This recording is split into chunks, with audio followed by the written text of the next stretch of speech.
ঢাকার হযরত শাহজালাল আন্তর্জাতিক বিমানবন্দরের কার্গো ভিলেজে ভয়াবহ আগুনের লেলিহান শিখা যেন এক মুহূর্তেই ছাই করে দিয়েছে হাজারো মানুষের স্বপ্ন, পরিশ্রম আর বিনিয়োগ করা প্রথম ব্যবসায়িক পুঁজি।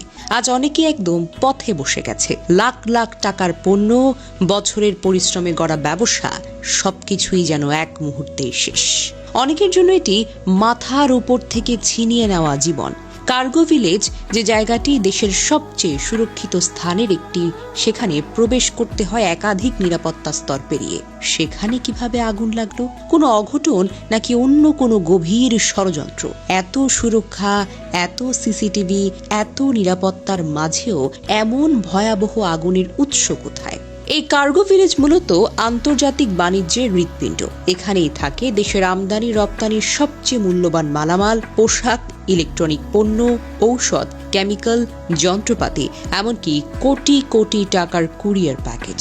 প্রতিদিন এখান দিয়ে দেশ ছাড়ে হাজার হাজার রপ্তানি পণ্য, আর ঢোকে বিদেশ থেকে আসা ব্যবসায়িক চালান। অর্থাৎ কার্গো ভিলেজে আগুন মানে শুধু ভবন নয়, দেশের অর্থনীতির বুকের উপর আগুন।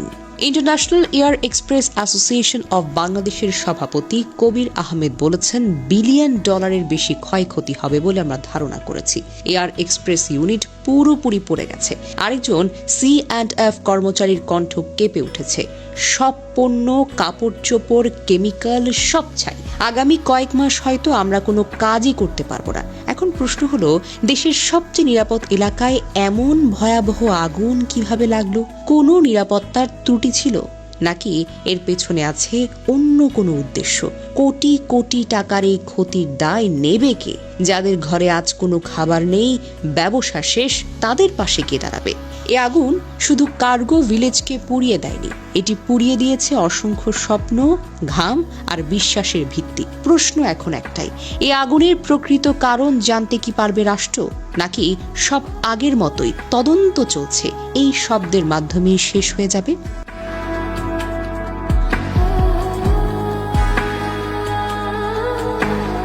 জানা যায়, দুপুর 2:30 দিকে গেট নম্বর 8 কাছে আগুন শুরু হয়, যা দ্রুত ছড়িয়ে পড়ে আমদানি করা পণ্যসমূহের স্টোরেজ এলাকায়। ফলে সমস্ত ফ্লাইট অপারেশন স্থগিত করা হয়েছে। আকাশপথ বন্ধ হয়ে গেছে। ধোঁয়ায় কালো মেঘ ছড়িয়ে পড়েছে চারিদিকে, যা দূর থেকেও দেখা যাচ্ছে। এই ঘটনায় কোনো প্রাণহানির খবর না থাকলেও ভয়ঙ্করভাবে 25 জন আনসার সদস্য আহত হয়েছেন, যারা আগুন নেভানোর চেষ্টায় জড়িত ছিলেন। কার্গো ভিলেজের পুরো এলাকা ধ্বংস হয়ে গেছে, যেখানে কাপড় চোপড়, কেমিক্যাল, ঔষধ এবং অন্যান্য মূল্যবান পণ্য পড়ে পুরোপুরি ছাই হয়ে গেছে, যার অর্থনৈতিক ক্ষয়ক্ষতি বিলিয়ন ডলারের বেশিও হতে পারে।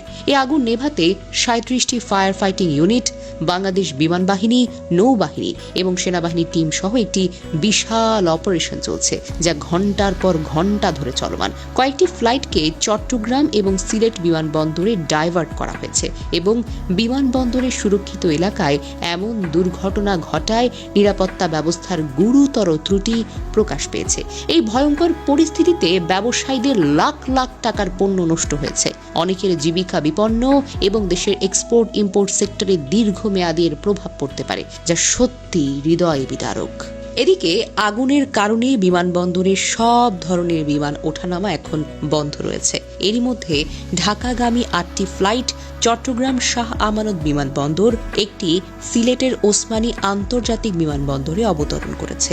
ঢাকা থেকে ছেড়ে যাওয়ার অপেক্ষায় থাকা কয়েকটি আন্তর্জাতিক ফ্লাইটও ট্যাক্সিওয়েতে আটকে আছে।